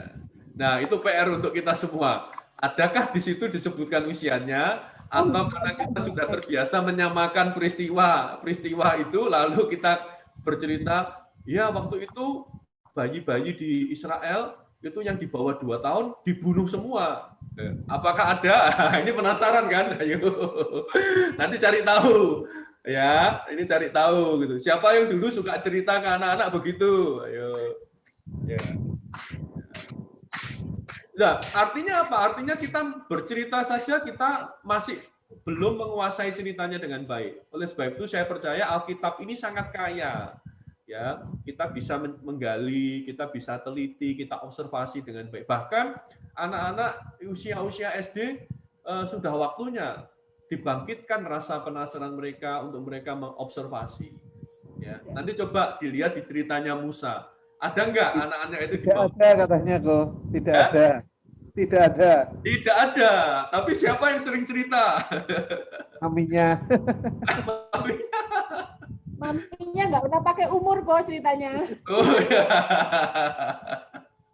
Ngeles, pinter ngeles ini. Kita pakai ceritanya Yesus, kejadian pada waktu bayinya Yesus di kejadiannya Musa gitu. Lalu juga pada waktu bayi Musa itu yang membunuh siapa? Yo, pasukan atau siapa? Nanti cari tahu juga, dibaca. Gitu ya. Nah, ini sebagai contoh ya kejadian. Nah, dari kisah orang Majus saja yang banyak kita bisa melihat bahwa kadang-kadang turun-temurun kita merasa sudah tahu dan ternyata pada waktu kita teliti, wow, banyak detail-detail yang terlewatkan gitu ya, banyak detail-detail yang terlewatkan gitu. Misalnya pernah nggak teman-teman ini tahu pada waktu Daud dan Goliat berperang, Daud melemparkan pengumbannya itu batu yang keberapa yang kena ke jidatnya Goliat? Yang ketiga dan yang keempat.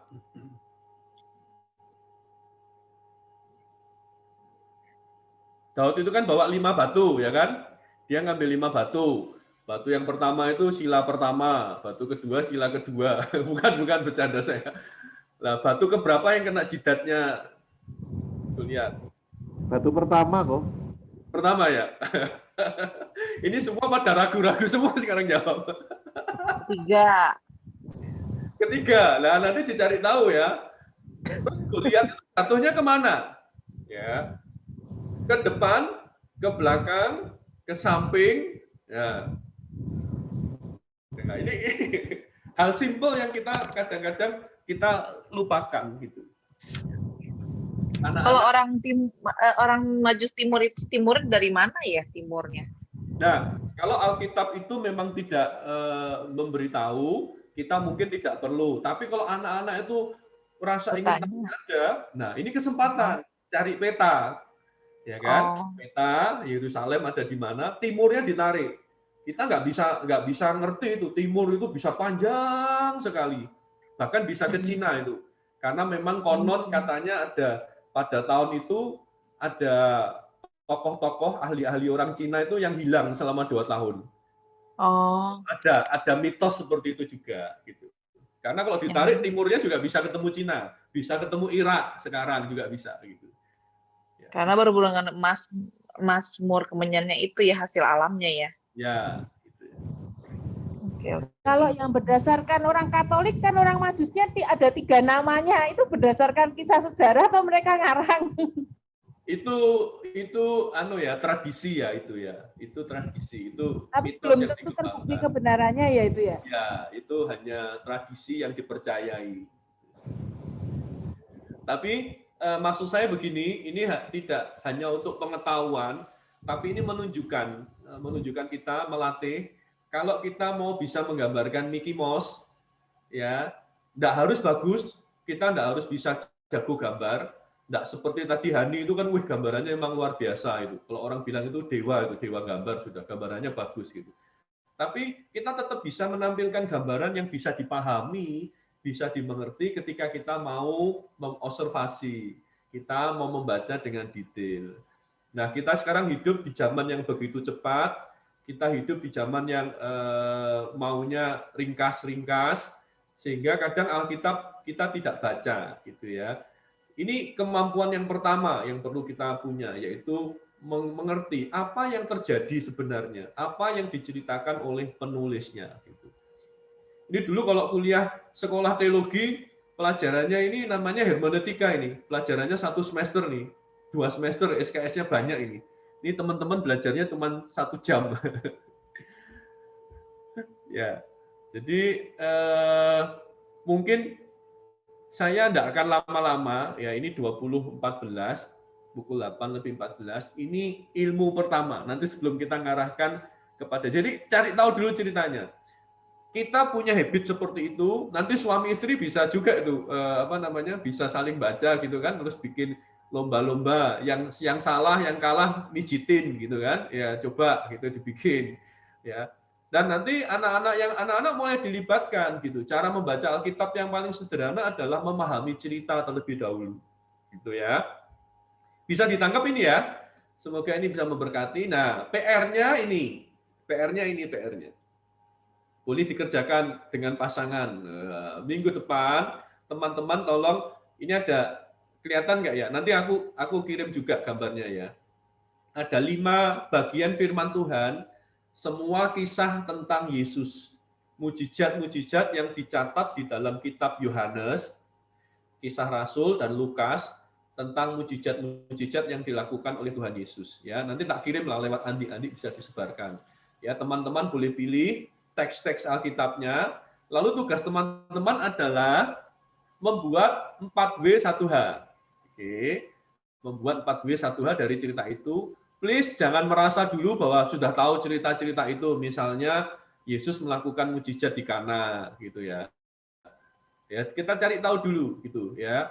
Itu Yesus itu kapan airnya berubah jadi anggur? Ayo, kapan? Pada waktu diminum oleh pemimpin perjamuan atau sama pengantinnya. Nah, itu dicari tahu. Oke. Lalu kita ini tidak usah nafsirkan dulu. Kita jangan buru-buru ngomong ini tentang Allah yang apa. Sabar dulu, oke? Ceritanya dulu dipahami. Ya, tuliskan 4W1H, semakin banyak teman-teman bisa membayangkan, bisa mendapatkan data, teman-teman akan bisa menceritakan dengan baik. Kalau perlu mulai latih. Kalau ada anak-anak yang sudah besar, ini boleh jadi 1 minggu ini boleh menjadi teks untuk digali bersama, ya. Anak-anak juga boleh mencari 4W1H-nya, oke. Lalu tadi tips untuk saya berikan adalah how tadi. Kalau bisa cari how sebanyak-banyaknya. How itu akan menunjukkan, gitu ya. Misalnya Yesus mencari dan menyelamatkan Sakeus, gitu ya. Itu dicari how-nya itu Sakeus itu lari kemana, gitu. Ya, dicari gitu. Siapa yang pendek? Sakeus yang pendek atau Yesus yang pendek? Gitu. Kan gitu. Oh, ini Yesus yang badannya pendek sehingga pada waktu dia mengajar di tengah-tengah orang banyak, dia nggak kelihatan sehingga Sakeusnya harus panjat pohon. Atau Sakeus yang pendek badannya yang nggak bisa lihat. Nah, ayo cari. Ini saya provok aja pikiran kita gitu ya. Kalau mau cari teksnya itu. Oke. PR ya. Nah, lalu dari 4W1H itu temukan 3 hal dengan jujur. Teman-teman tuliskan 3 hal, 3 fakta yang teman-teman tidak pernah baca sebelumnya. Pada waktu teman-teman baca dengan teliti, teman-teman, wow, ternyata ada kisah ini ya. Wow, ternyata ada alat ini yang dipakai ya. Wow, ternyata ada kejadian ini ya, yang aku tidak pernah pikirkan kayak gitu. Nah, bayangkan teman-teman kalau kita membaca Alkitab dengan seperti ini, sebenarnya kita akan sangat bersukacita, kita menemukan sukacita, gitu ya. Ini malam pertama yang saya mau sharingkan. Minggu depan, tolong ditata. Saya berharap ada paling enggak 4-5 keluarga yang sharing, gitu. Jadi nanti bisa minta tolong Andi bagi ke teman-temannya langsung. Jadi minggu depan berharap mungkin yang belum bicara, boleh sharing gitu ya, boleh membagikan hasil belajarnya gitu. Kalau Satu bisa pilih 1 ya kok. Kenapa? 1 keluarga pilih 1. Pilih 1 saja. Pilih 1 ya. Tapi kalau sudah selesai 1, mau teruskan sampai 5-5-nya juga boleh. Oh, iya. Tapi yang di-sharingkan 1 saja. Oke. Ya, waktunya habis. Jadi tolong kalau bisa pilih 5 keluarga, masing-masing mewakili 1 kisah. Gitu ya. Berarti sama kayak tadi ya kok, dibagi beberapa babak, terus ditentukan 4W1H-nya ya? Betul. Bagi babaknya itu bisa berdasarkan tempat, berdasarkan sekuensnya, kejadiannya, urutannya, kronologinya bisa. Gitu. Itu menolong saja sih. Ya. Oke. Wah, kalau bisa ada yang mengajak anaknya untuk menemukan bersama-sama juga sangat baik hasilnya. Oke, mungkin itu saja PR, dan minggu depan saya akan dengar presentasi dari teman-teman, kemudian setelah itu saya akan menambahkan beberapa poin penting lainnya gitu ya. Jadi inilah kerja kerasnya orang tua, karena kita sadar bahwa kita dipanggil untuk mengenalkan Allah kepada mereka, maka kita harus bertanggung jawab dengan teks Alkitab. Kita sekali lagi, Bible is not boring. Alkitab tidak pernah membosankan. Kita yang kadang yang membosankan. Ayo kita temukan sukacita dalam bersekutu dengan firman-Nya, gitu ya. Mulai dari hal yang sederhana, observasi apa yang dituliskan oleh penulis Alkitab. Ya, kita bertobat jadi orang tua yang sok tahu, gitu. Dan kita merasa, wah, Alkitab sudah kita ceritakan semua. Loh, cerita yang mana, gitu ya? Kita merasa bahwa oh mereka sudah baca semua, mereka sudah ngerti semua. Belum tentu, ya. Saya membaca banyak penulis-penulis tafsiran, penulis-penulis komentar yang mereka berkata bahwa semakin mereka menggali firman, mereka menemukan banyak kekayaan. Ya, kita mulai dengan menemukan kekayaan story-nya, ceritanya dulu. Dan sebenarnya kalau kita bisa melatih begini, ini akan membantu kita untuk menjadi bertanggung jawab dalam mengajar nanti juga. Ini kita tidak sembarangan, gitu ya, memakai firman Tuhan untuk menjadikan alat parenting kita. Mungkin itu yang aku bisa sharingkan di terima kasih loh, kasih waktu untuk bisa berbagi ya. Thank you Ko.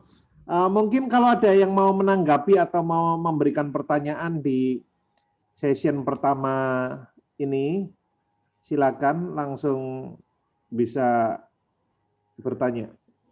Ya, tolong dong kasih feedback supaya semangat ini yang berbagi. Ya. Silakan kalau ada yang memberikan tanggapan yang sudah pernah praktek cerita sama anak-anaknya. Oke, kalau aku sendiri sangat diberkati kok. Karena memang seringkali tanpa sadar kita sok tahu dalam bercerita, kemudian kita pede, tapi ternyata ceritanya salah kok. Gitu. Ini cuma pertanyaan liar aja ya kok ya. Memang faktanya seringkali ada banyak sekali kisah-kisah yang mungkin bahasanya salah kaprah ya, yang diceritakan sama anak-anak kita. Ya, kalau mungkin dari pengalamannya Ko Bethuel, seberapa berdampak ya? Kan kita tahu itu misal Yunus dimakan ikan apa? Ikan paus. Buahnya buah apa yang dimakan sama Edom? Ada anak yang nggak mau makan buah apel karena terlanjur percaya bahwa apel itu buah terlarang gitu. Nah, hal-hal yang seperti itu sebenarnya dampaknya kalau Ko Bethuel lihat sampai seberapa ya kok? Kalau saya sih suka baca bukunya ini ya, John Bunyan. John Bunyan itu nulis komik Kristiani yang sangat bagus. Perjalanan Sang Musafir, yaitu itu klasik walaupun mungkin anak-anak sekarang tidak terlalu suka membacanya karena itu cerita zaman old ya, zaman kuno gitu. Tapi kisah-kisah itu ada banyak gambaran-gambaran tentang kehidupan kekristenan. Dan itu dia menunjukkan bahwa penyimpangan, deviasi itu kayak belajar sudut deviasi itu kan ya. Kayak kita belajar sudut deviasi itu kan penyimpangan itu sepertinya kecil gitu ya. Gitu kan, penyimpangan itu kan kelihatannya kecil gitu, tidak tahu bisa kelihatan nggak gitu ya. Ya. Di ujung kecilnya ini kita nyimpangnya kecil gitu, tapi nggak di ujung besar, tapi kita nggak tahu bahwa efeknya itu akan besar gitu. Kadang kita nggak bisa menilai apa yang kita tabur hari ini gitu. Kita mungkin nggak bisa sadar apa yang kita tabur hari ini. Yang bisa kita lakukan adalah betul-betul bertanggung jawab dengan apa yang kita tabur hari ini. Makanya di awal sesi 2 minggu yang lalu saya ngomong di dunia parenting itu ada banyak pilihan, gitu. Ada banyak teori, ada banyak praktek. Nah, mana yang kita mau pilih? Visi mana yang akan menggerakkan parenting kita? Gitu. Makanya dalam pelayanan di Sharing God untuk anak-anak ini, kita menawarkan visi yang jelas gitu. Dalam misalnya aja dan bertanggung jawab gitu. Ya, kita memilih, kita tidak akan sulit. Kadang-kadang parenting kita baru kelihatan hasilnya itu kan kayak sekarang gitu, mungkin orang-orang lihat anak-anak saya juga masih kecil, paling besar juga baru kelas 3 SMP gitu. Mungkin mereka belum bisa lihat buahnya dalam itu. Saya juga belum tahu apakah perjalanan homeschooling kami ini akan berhasil atau tidak, gitu kan? Itu karena memang ya nanti saya baru mungkin akan menikmati hasilnya mungkin sekitar 10 tahun lagi, gitu. Tetapi ketika saya tahu prinsip bahwa deviasi, penyesatan, penyimpangan itu kelihatannya kecil, tapi itu ujungnya bisa besar. Artinya hari ini apa saja yang saya kerjakan, apa saja saya yang tabur dalam hidup anak-anak, saya harus pilih betul-betul, saya harus bertanggung jawab betul-betul. Dan dengan anugerah dari Allah, dengan anugerah pertolongan Roh Kudus, oleh sebab itu saya sangat bermitra dengan Roh Kudus. Saya minta Roh Kudus menerangi saya sebagai ayah khususnya yang bertanggung jawab untuk mengajar anak-anak saya. Saya tidak mau sembarangan, gitu. Karena tidak ngerti dampaknya. Tadi kan dampak yang kecil misalnya karena tidak mau makan apel, tetapi ada banyak orang misalnya kayak pelajaran-pelajaran gitu ya. Ini mungkin saya sharing. Ini saya kebetulan pas ada materi juga misalnya ini. Saya mau coba bagikan teman misalnya ini ya. Ini kalau masih ada waktu boleh ya saya sharing ini. Ini kebetulan saya di dunia pendidikan, jadi saya bisa tunjukkan. Gitu. Saya bukan anti psikologi, saya belajar psikologi, sekolah yang saya mengelola itu juga kami juga ada psikolog-psikolog yang bekerja, tapi saya sedang berdoa supaya dunia psikologi itu diterangi oleh firman Tuhan. Misalnya begini, ya tahun 1933 ya, di Amerika itu muncul gerakan. Dan gerakan itu akhirnya dilegalkan menjadi asosiasi namanya AHA, American Humanist Association. Perhatikan tagline-nya mereka. Good without a God. Good without a God. Jadi mereka merasa bahwa Allah itu sumber masalah dalam kehidupan ini. Orang jadi takut, orang jadi nggak bisa berkembang, orang nggak bisa mengembangkan kapasitas. Gitu, ya. Dan lihat mereka bikin tahun 33 mereka bikin manifesto, ya pernyataan bersama. Dan kalimat pertama ada 3 humanisme manifesto. Ini yang pertama. Kalimat pertama dikatakan begini. Religious humanists regard the universe as self-existent and not created. Mereka tegas ngomong dunia ini tidak diciptakan. Mereka pendukung teori Darwin, mereka pendukung evolusi. Dan siapakah tokoh-tokoh di balik semuanya itu? Oh, banyak sekali. Misalnya saya tunjukin ya tokohnya. Namanya Abraham Maslow. Saya nggak tahu seberapa banyak teman-teman yang mengerti Abraham Maslow. Abraham Maslow ini sangat terkenal dengan teorinya 5 kebutuhan dasar. Ya.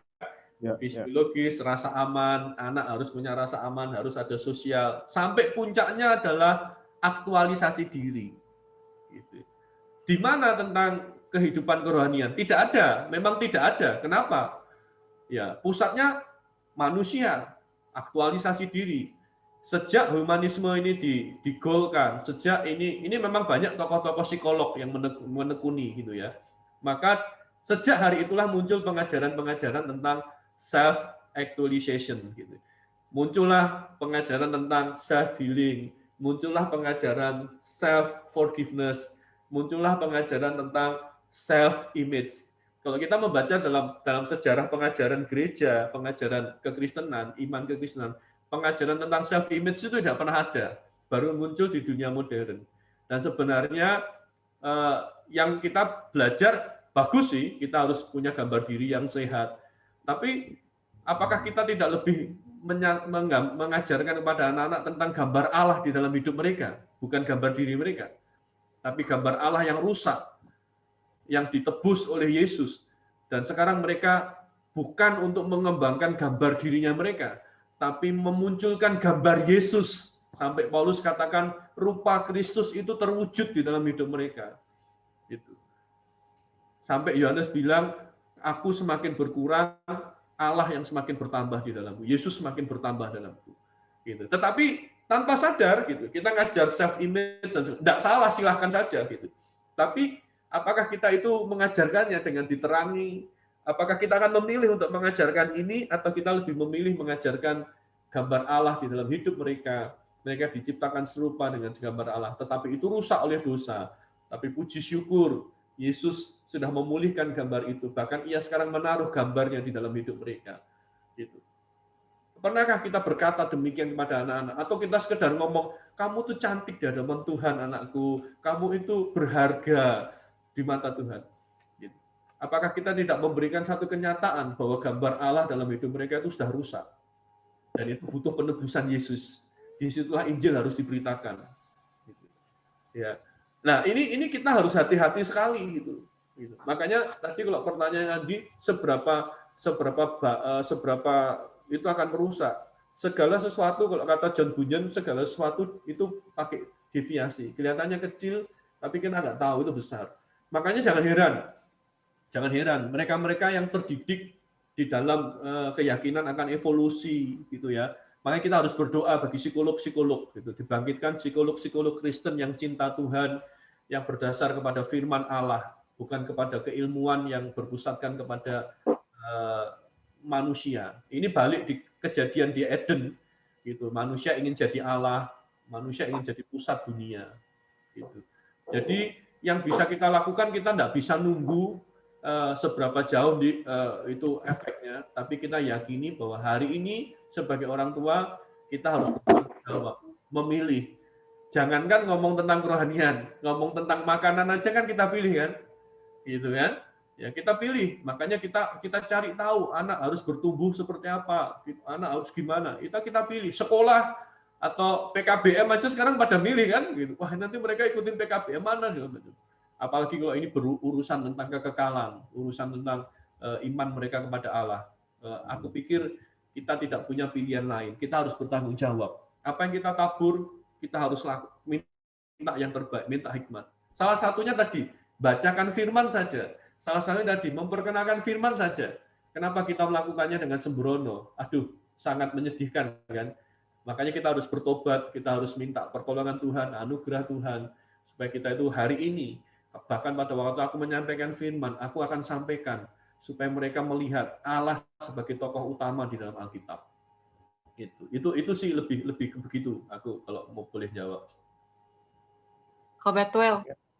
Yes. Ya, saya bersyukur banget ya di sini diingatkan kalau kita tuh baca Alkitab itu nggak hanya program semata, tapi bertujuannya itu mengenal Allah kita sendiri gitu.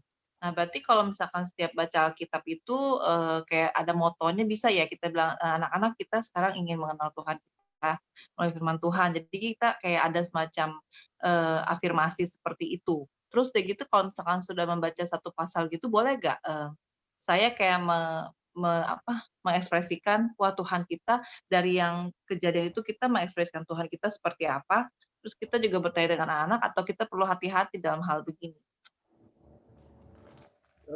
Yang terakhir enggak terlalu jelas ya, maksudnya gimana yang terakhir? Jadi kalau misalkan habis baca Alkitab nih, kayak saya kan udah baca program nih pada saat mereka makan, mereka kan makannya lama, saya makannya cepet, jadi pas setelah makan saya baca gitu loh. Nah, kemudian boleh nggak saya memancing mereka dari kesimpulan pasal itu, Tuhan itu apa yang mereka tangkap Tuhan itu karakternya atau apa yang mereka lihat Tuhan itu seperti apa gitu loh. Boleh nggak atau boleh nggak setiap hari begitu mengundang pertanyaan seperti itu kepada anak-anak gitu. Ya, Karena kan itu nanti sesi kedua. Oh. Jadi sekarang kita observasi dulu, ya kan?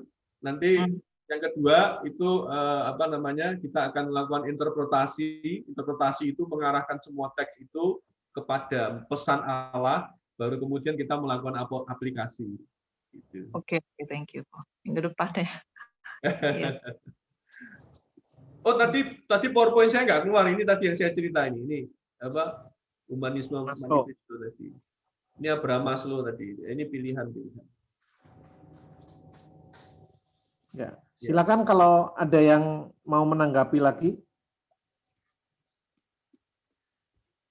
Oke, kalau nggak ada yang terima kasih nih ya karena benar-benar kita benar-benar diperlengkapi.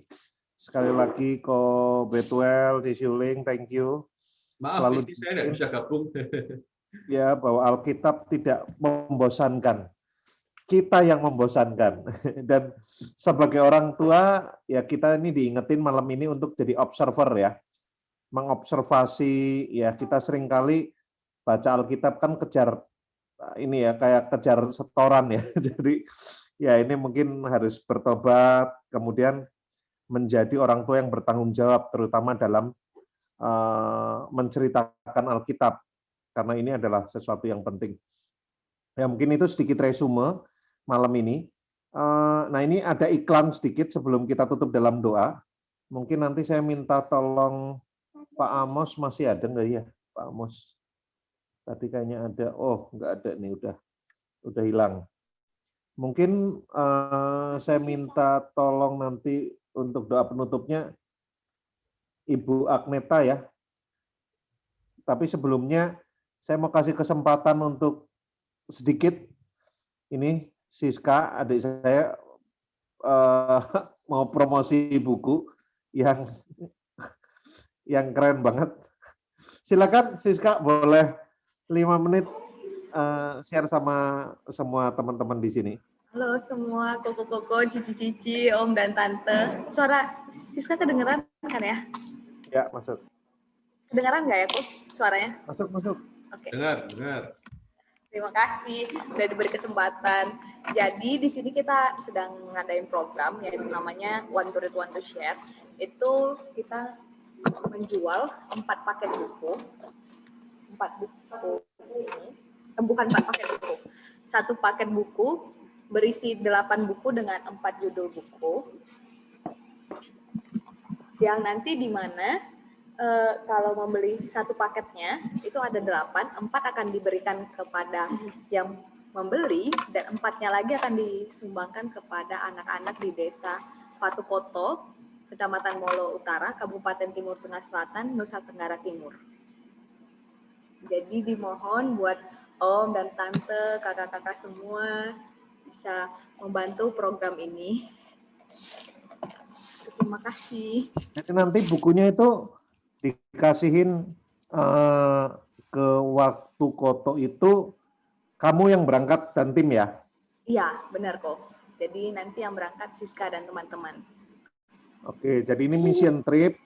Jadi ini adik saya ini akan belajar untuk bermisi di Watu Koto bersama beberapa teman-temannya. Watu Koto kok. Apa? Watu Koto. Ya, Watu Koto ya. Watu Koto. Ya. Nah, programnya ini mereka akan berangkat secara mandiri sehingga mereka ini mencoba untuk bikin sebuah program, bikin buku, bukunya buatan mereka sendiri, mereka cetak sendiri, mereka jual sendiri, ya, luar biasa. Dan nanti sebagian ini keuntungannya seluruhnya memang untuk program misi. Jadi saya berharap mungkin teman-teman bisa ikut sama-sama mendukung proyek yang mulia ini. Oke, mungkin itu aja. Nanti linknya bisa ada di Feni, mungkin bisa kasih linknya nanti di chat ya, Fen. Bisa tolong dibantu di chat. Oke, mungkin itu aja. Minta tolong Bu Agneta Firdausi untuk tutup dalam doa ya. Thank you. Ya, oke. Mari teman-teman semua kita berdoa. Bapa yang baik, kami mengucap syukur untuk semua kebaikan-Mu. Terima kasih Tuhan, Engkau telah menghasilkan kepada kami bahwa Alkitab adalah sebuah buku yang sungguh sangat menyenangkan, dan biarlah kami sebagai orang tua ataupun calon orang tua bisa membawa anak-anak kami mengenal Engkau lebih dalam lagi melalui Alkitab Tuhan. Kami bersyukur atas sharing kami malam ini. Kiranya Engkau memberkati Pak Betwell khususnya yang telah berbagi dengan kami. Terima kasih Tuhan Yesus, di dalam nama-Mu kami berdoa. Amin. Amin. Amin. Thank you. Terima kasih Mbak Neta. Pak Betwel. Ya. Ya. Oke, jadi minggu depan jangan lupa di reminder kita akan bertemu lagi jam 6:30. Semoga kita bisa on time ya, supaya kita bisa lebih maksimal. Buat teman-teman yang mau ngajak teman-temannya lagi untuk ikut di sesi 2, jangan lupa ada PR ya. Yang pertama, kemudian nanti di sesi 1 ini akan segera dibuat ininya ya, YouTube-nya, karena udah di-record, segera akan di-share di YouTube. Linknya nanti kita akan share lagi. Oke, kurang lebih seperti itu ya. Untuk bukunya Siska bisa di mana ya? Di chatnya tadi ada nggak? Udah ada di chat ya? Belum ada kok. Linknya bisa dikasih di chat.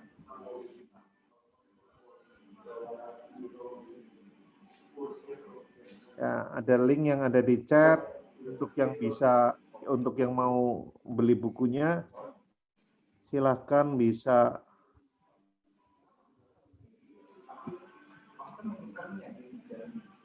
ya, atau nanti menghubungi saya juga boleh gitu. Oke, terima kasih. Selamat malam, Tuhan berkati. Thank you Kak Betwel. Oke, bye. Bye-bye semuanya. Thank you. Bye Benji. Dah Ben. Thank you.